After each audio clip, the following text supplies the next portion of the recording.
Eliza Acton was an English cook and poet, who produced one of the country's first cookbooks aimed at the domestic reader, rather than professional cooks or chefs. Modern Cookery for Private Families. This introduced the now universal practice of listing ingredients and giving suggested cooking times with each recipe. It included the first recipe for Brussels sprouts. Isabella Beeton's best-selling Mrs. Beeton's book of household management was closely modeled on it. Delia Smith is quoted as calling Acton the best writer of recipes in the English language. Modern Cookery long survived her, remaining in print until 1914.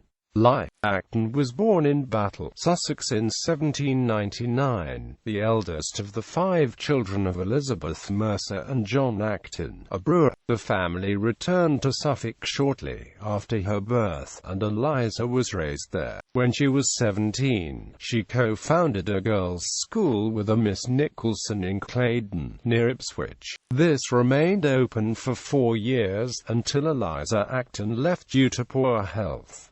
She spent some time in France after this.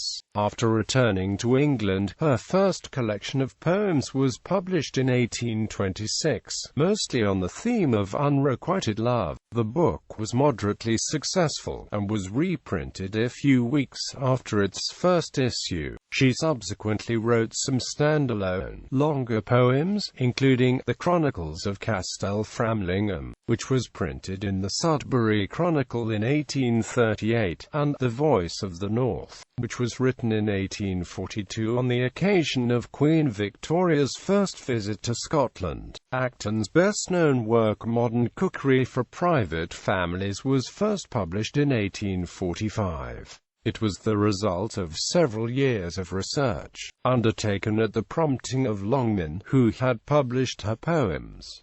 Many of the recipes came from her friends. Modern Cookery quickly became a very popular work, appearing in several editions and remaining a standard cookery book throughout the rest of the century. The book was immensely influential, establishing the format for modern cookbook writing, by listing the exact ingredients required for each recipe, the time needed, and potential problems that might arise. This was a novel departure from previous cookbooks, which were less precise.